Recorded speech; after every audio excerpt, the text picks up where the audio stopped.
Good morning, students. Today we are going to continue the lesson. The lesson number 9. I believe that books will never disappear. My dear students, we know in previous class he talks about blindness. Borges talks about blindness. It is a way of the life. We have to receive how it comes. And even the writer or artist is just like they have to take misfortunes, humiliations, and embarrassments. These are the raw materials of the life. They are given just like a clay.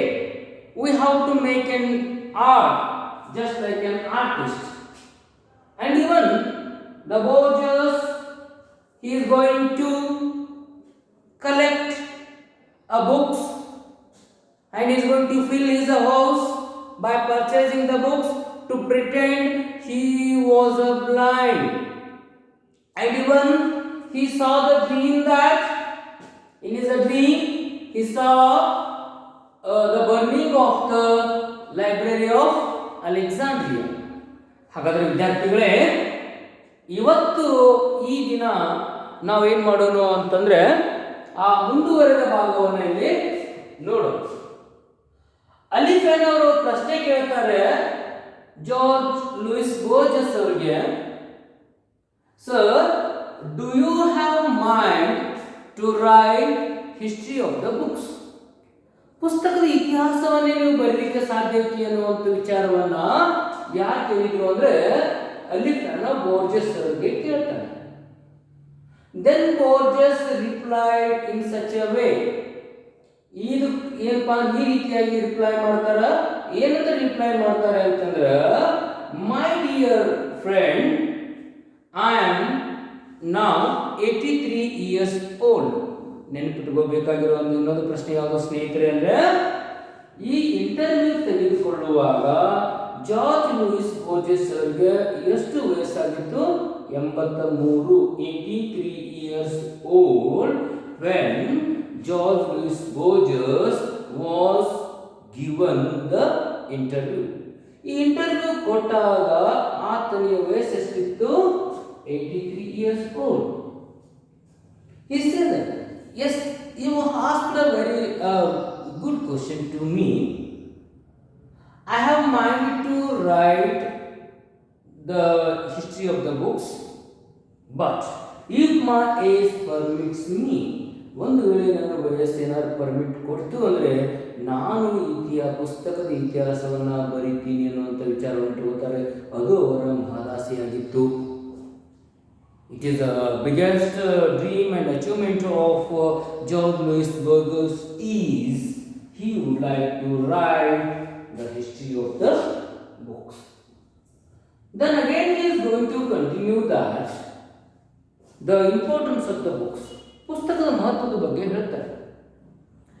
When we are going to read an ancient book, those ancient books are written or were written in so many years back.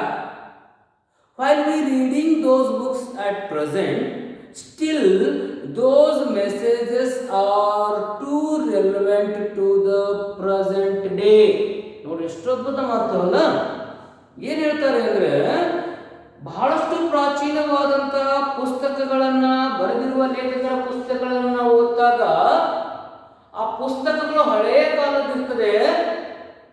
ಆದರೆ ಹಳೆಯ ಕಾಲದ ಪುಸ್ತಕಗಳನ್ನ ಓದಿದಾಗ ಇದೇ ಸಮಯದಲ್ಲಿ ನೆನಪಿನಲ್ಲಿಟ್ಟುಕೊಂಡು ಅಥವಾ ಇದೇ ಸಮಯವನ್ನ ಕುರಿತಾಗಿ ಬರೆದಾರಿರುವಂತ ಫೀಲಿಂಗ್ಸ್ ಬರ್ತದೆ. ಬರೆದಿರೋದು ಯಾವಾಗ? ಎಷ್ಟೋ ಶತಮಾನಗಳ ಹಿಂದುಗಡೆ. ಅದೇ ಪುಸ್ತಕಗಳನ್ನು ಇವಾಗ ಓದಿರಿ ಈಗಿನ ಸಮಾಜಕ್ಕೆ ಏನಪ್ಪಾ ಅಂದ್ರೆ ಸಂಬಂಧಪಟ್ಟೇನೋ ಅನ್ನುವಂಥ ವಿಚಾರವನ್ನು ನಾವು ತೋರಿಸಿಕೊಡ್ತದೆ. ಇದು ಪುಸ್ತಕದ ಮಹತ್ವ. The books, it is the importance of books because that book retained for previous present and future. ನೋಡಿ, ಫಾಸ್ಟ್, ಪ್ರೆಸೆಂಟ್, ಫ್ಯೂಚರ್ಗೆ ಸಂಬಂಧಪಟ್ಟಿರುವಂತಹ ಪುಸ್ತಕಗಳು, ಕಳೆದು ಹೋದ ಪುಸ್ತಕಗಳು ಪಾಸ್ಟ್ ಒಳಗಡೆ ಬರೆದಿರ್ತಾರೆ, ಈಗ ಓದ್ತೇವೆ ಪ್ರೆಸೆಂಟ್ಗೆ ಸಂಬಂಧಪಟ್ಟಿರ್ತದೆ, ಮತ್ತೆ ಅದೇ ಪುಸ್ತಕನೂ ಸಹ ಮುಂದೆ ಏನಪ್ಪ ಬರುವಂತ ಸಂದರ್ಭಗಳಲ್ಲೂ ಸಹ ಅದು ಏನಪ್ಪ ಅಂದ್ರೆ ವಿಷಯವನ್ನ ಮಂಡನೆ ಕೊಡ್ತದೆ, ಅದರ ವ್ಯಾಲ್ಯೂ ಕಡಿಮೆ ಆಗೋದಿಲ್ಲ. The importance of the book, ಇದು ಪುಸ್ತಕದ ಮಹತ್ವದ ಕುರಿತಾಗಿ ಹೇಳ್ತಾರೆ. ಅಷ್ಟೇ ಮುಂದೆ ಹೋಗಿ ಏನ್ ಹೇಳ್ತಾರೆ ಅಂತಂದ್ರೆ, ಎಲ್ಲಿ ರೈಟರ್ ಏನಪ್ಪ ಅಂದ್ರೆ ತಪ್ತಾರೆ ಅನ್ನೋದಕ್ಕೆ, ಒಂದು ಕೃತಿಯನ್ನು ರಚನೆ ಮಾಡುವಲ್ಲಿ ಒಬ್ಬ ಲೇಖಕ, ಒಬ್ಬ ಕವಿ ತಪ್ಪು ಮಾಡಬಹುದು, ಅದರ ಪುಸ್ತಕದಲ್ಲಿ ತಪ್ಪು ಹುಡ್ಕೊಡಕ್ಕೆ ಸಾಧ್ಯ ಇಲ್ಲ ಅಂತ ಹೇಳ್ತಾರೆ. ಏನು ಅಂತಂದ್ರೆ, if the writer who has written a book, that book is full of errors. ಒಬ್ಬ ರೈಟರ್ ಏನ್ ಮಾಡ್ತಾನೆ ಅಂದ್ರೆ ಒಂದು ಪುಸ್ತಕವನ್ನು ಬರೀತಾನೆ, ಆ ಪುಸ್ತಕದಲ್ಲಿ ಸಂಪೂರ್ಣವಾದಂತ ಮಾಹಿತಿ ಏನಾಗಿರ್ತದೆ, ಕೆಲವೊಂದಿಷ್ಟು ತಪ್ಪಾಗಿರ್ತದೆ, ಅವ್ರು ಮಂಡಿಸಿದಂತ ವಿಚಾರಗಳು ತಪ್ಪಾಗಿರ್ತದೆ. We reject the opinion of the writer. Writer ಏನಪ್ಪ ಅಂದ್ರೆ ಅವನ ಒಪಿನಿಯನ್ ಅನ್ನು ನಾವು ರಿಜೆಕ್ಟ್ ಮಾಡ್ತೇವೆ, ಅವನ ವಿಚಾರವನ್ನು ನಾವು ಒಪ್ಕೊಳ್ಳೋದಿಲ್ಲ, ತಿರಸ್ಕಾರ ಮಾಡಿದ್ರು ಸಹ the book remain eternal because it is having special message in it. The book is ever lasting. We can reject the writer, but we can't reject the book.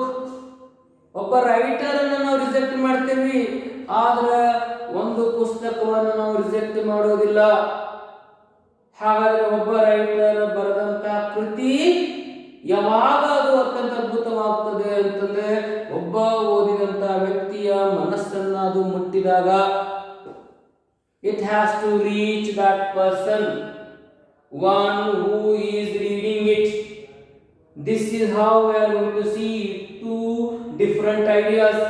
Those ancient books were written in those days, still those are that valuable at present. But the present book were written, the book is full of mistakes. We are rejecting this book, but we are rejecting the writer, but we are not going to reject the book, because book is something special. ಪುಸ್ತಕ ಒಂದು ಬಹಳ ವಿಶೇಷವಾದದ್ದು ಅನ್ನುವಂಥದ್ದನ್ನು ಹೇಳ್ತಾರೆ. ಯಾವಾಗಲೂ ಅದು ಉಳಿತದೆ, ಪುಸ್ತಕ ಉಳಿತದೆ ಅನ್ನುವಂಥ ವಿಚಾರವನ್ನು ಜಾರ್ಜ್ ಲೂಯಿಸ್ ಬೋರ್ಜೆಸ್ ಅವರು ಪುಸ್ತಕದ ಮಹತ್ವದ ಕುರಿತಾಗಿ ವಿವರಣೆಯನ್ನು ಮಾಡ್ತಾರೆ. ಮುಂದೊಂದು ಹೆಜ್ಜೆ ಹೋಗ್ತಾರೆ, ಅಲಿಫ್ಯಾನ್ ಅವರಿಗೆ ಒಂದು ಪ್ರಶ್ನೆಯನ್ನು ಕೇಳ್ತಾನ, sir what is poetry, define poetry. Question ಅದ, ಇದು 4 ಮಾರ್ಕ್ಸಿಗೆ ನೆನಪಿಟ್ಕೋಬೇಕು, ಈ ಪಾರ್ಟ್ ಒಳಗಡೆ ಬರೋದು. ಏನೋ ಎಕ್ಸಾಮ್ ನಲ್ಲಿ ಇದನ್ನೇ ಕೇಳ್ತಾರೆ ಬಹಳಷ್ಟು. According to the Jorge Luis Borges, what is poetry, poetry ಅಂದ್ರೆ ಏನು ಅನ್ನುವಂಥ ವಿಚಾರವನ್ನ ಕೇಳಿದಾಗ ಅವ್ರು ಹೇಳ್ತಾರೆ ಏನು ಅಂತಂದ್ರೆ, poetry is something intimate, so essential that it cannot be defined without oversimplifying it. ಒಂದು ಕವನ ಅನ್ನೋದು ಏನಿರ್ತದಲ್ಲೋ ಅದು ಕೇವಲ ಏನಪ್ಪಾ ಅಂತಂದ್ರೆ ಬಾಯಿ ಮಾತಿನ ಮೂಲಕ ವಿವರಣೆ ಮಾಡಕ್ಕಾಗೋದಿಲ್ಲ. we can't explain the poetry with that words. ಬರೀ ಮಾತುಗಳಿಂದ, ಶಬ್ದಗಳಿಂದ ಅದನ್ನು ಹೋಗ್ಲಿಕ್ಕೆ ಸಾಧ್ಯ ಆಗೋದಿಲ್ಲ. ಏನು ಅಂದ್ರೆ ಇಟ್ ಈಸ್ ಸಮಥಿಂಗ್ ಇಂಟಿಮೇಟ್, ಅದು ನಮಗೆ ಬಹಳಷ್ಟು ಹತ್ತಿರವಾಗಿರುವಂಥದ್ದು, ಅತ್ಯಂತ ಉಪಯುಕ್ತವಾಗಿರ್ತದೆ. ಅಂಥವುಗಳನ್ನ ಪೋಯಟ್ರಿ ಅಂತ ಕರೀತಾರೆ ನಾವು. ಅದು ಕೇವಲ ಯಾವುದೋ ಒಂದು ಡೆಫಿನಿಷನ್ ಅನ್ನು ಕೊಟ್ಟು ಇದನ್ನ ನಾನು ವಿವರಣೆ ಮಾಡ್ತೀನಿ, ಇದು ಪೋಯಟ್ರಿ ಇದೊಂದು ಡೆಫಿನಿಷನ್ ಅಂತ ಹೇಳಿಕ್ ಆಗೋದಿಲ್ಲ.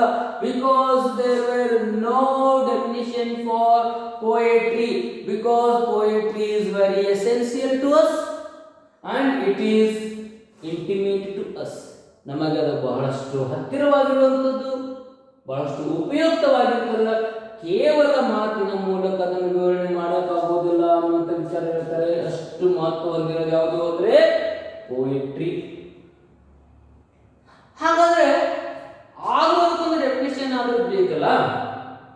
ಅವ್ರ ಪ್ರಕಾರ ಅಕಸ್ಮಾತ್ ಯಾರಾದ್ರೂ ಪೋಯಟ್ರಿ ಅಂದ್ರೆ ಏನು ಅಂತಂದಾಗ ಅವ್ರು ಏನಂತ ಹೇಳ್ತಾರೆ ಅಂದ್ರೆ, ಎಷ್ಟು ಡಿಫಿಕಲ್ಟ್ ಆಗುತ್ತೆ ಅಂದ್ರೆ, it would be like attempting to define the colour yellow, love and falling leaves in autumn season.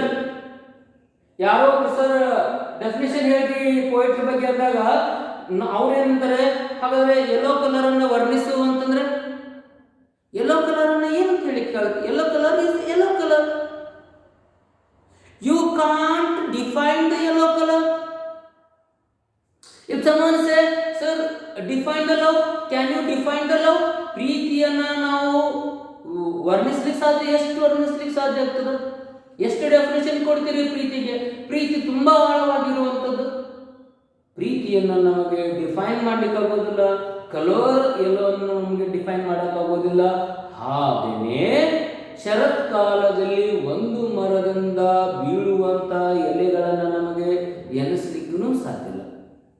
It is highly impossible. 3 things. ಇಷ್ಟು ಡಿಫಿಕಲ್ಟ್ ಆಗುತ್ತೆ ಅಂತ ಹೇಳ್ತಾರೆ. ಯಾರು ಹೇಳು ಅಂದರೆ ನನಗೆ ಅದು ಹಿಂಗೆ ಹೇಳೋಕ್ಕಾಗತ್ತೆ ರೀ, ಒಂದು ಕಲರ್ ಎಲ್ಲೋವನ್ನು ನಾವು ವರ್ಣಿಸುವಂದಾಗ ಹಿಂಗೆ ಸಾಧ್ಯ ಆಗುತ್ತೆ, ಕಲರ್ ಎಲ್ಲೋನೇ ಇರುತ್ತೆ ಹೇಳಬೇಕು, ಅದನ್ನೂ ಆಗೋದಿಲ್ಲ. ಅಷ್ಟು ಅಸಾಧ್ಯವಾಗಿರುವಂಥದ್ದು. ಪ್ರೀತಿಗೆ ಒಂದು ವ್ಯಾಖ್ಯಾನ ಕೊಡೋದ್ರೆ ಪ್ರೀತಿಗೆ ವ್ಯಾಖ್ಯಾನ ಕೊಡೋಕ್ಕಾಗೋದಿಲ್ಲ. ಅದು ಬಹಳ ಪವಿತ್ರವಾದಂಥದ್ದು ಇರ್ತದೆ. ತಾಯಿ ಪ್ರೀತಿ, ತಂದೆ ಪ್ರೀತಿ, ಹೌದಾ, ಹಲವಾರು ಪ್ರೀತಿಗಳನ್ನು ನಾವು ನೋಡ್ತಾ ಹೋಗ್ತೇವೆ. ಹಾಗೆಯೇ ಮುಂದೆ ಬಂದು ಒಂದು ಮರದಿಂದ ಬೀಳುವಂಥ ಎಲೆಗಳನ್ನು ಸಹ ನಮಗೆ ಕೌಂಟ್ ಇಟ್ಕೊಳ್ಳಿಕ್ಕೆ ಸಾಧ್ಯ ಆಗುತ್ತೆ. ಎಷ್ಟು ಎಲೆ ಬಿದ್ದೂಪ ಇವಾಗ 5 ನಿಮಿಷದಿಂದ ಎಷ್ಟು ಅಂತ ಅದನ್ನೇ ಮಾಡ್ಲಿಕ್ಕೆ ಸಾಧ್ಯ ಆಗುತ್ತೆ. ಅದನ್ನು ಅಸಾಧ್ಯವಾಗಿರುವಂಥದ್ದು. ಯಾವುದೂ ಅಸಾಧ್ಯವಾಗಿರೋಲ್ಲ ಇವು ಮೂರನ್ನು ಸಹ. ಹಾಗೆಯೇ ಪೋಯಿಟ್ರಿಯ ಕುರಿತಾಗಿ ಡೆಫಿನಿಷನ್ ಕೊಡೋದು ಸಹ ಅಸಾಧ್ಯ. This is going to tell. It is so difficult to give the definition of the poetry, just like it is attempting to define the yellow color or define that the love or defining or counting the falling leaves in autumn season. It is highly impossible. Then there is there in the definition. According to me, poetry is aesthetic act. ಬಹಳ important ಆಗಿದೆ. ಇದು ಒಂದೇ ಹೇಳ್ತಾರೆ, ಹೃದಯದಿಂದ ಬರುವಂಥದ್ದು enough. ಮನಸ್ಸಿಗೆ ನೆಮ್ಮದಿಯನ್ನ ಕೊಡುತ್ತದಲ್ಲೋ, ನೆಮ್ಮದಿಯನ್ನ ತರುವಂಥದ್ದೇ ಯಾವುದು ಅಂದರೆ ಪೋಯೆಟ್ರಿ. ಇನಫ್. ಇದಕ್ಕೆ ಎಸ್ಥೆಟಿಕ್ ಆಕ್ಟ್ ಅಂತ ಹೇಳ್ತಾರೆ. which can give you a feeling, inner feeling, not an external, it is an internal. ಆಂತರಿಕವಾದಂತಹ ಮನಸ್ಸನ್ನ ಏನು ಮುಟ್ಟುತ್ತದಲ್ಲೋ, ಮುಟ್ಟುವಂತಹ ಕಾರ್ಯವೇ poetry. Poetry is not a poem. Poetry is different, poem is different. Poem ಕೇವಲ ಶಬ್ದಗಳಲ್ಲಿ ಇರ್ತದೆ. Poem it is in a symbol, poem it is in a written form.